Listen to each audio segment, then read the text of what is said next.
D'abord, ça a été l'Arabie Saoudite. Cela étonnait beaucoup.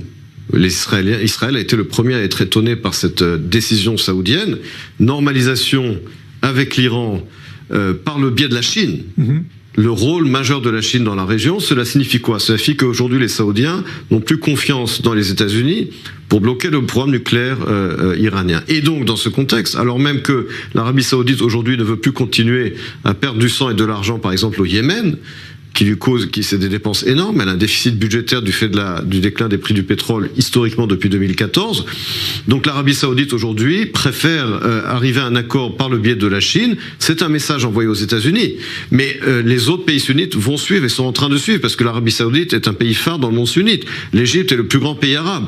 Il y a là une tendance très inquiétante aussi bien pour les États-Unis que pour Israël. Comme je l'ai dit, au lieu d'une normalisation entre Israël et l'Arabie Saoudite, qui aurait dû être à mon sens la priorité de l'actuel gouvernement, plutôt que de diviser la société israélienne avec une réforme judiciaire qui, à mon sens, est excessive et qui inquiète beaucoup nos partenaires, en particulier les États-Unis, au bout du compte, on a obtenu une normalisation entre l'Arabie Saoudite et l'Iran. Je pense que c'est un revers très grave pour Israël, également pour les États-Unis.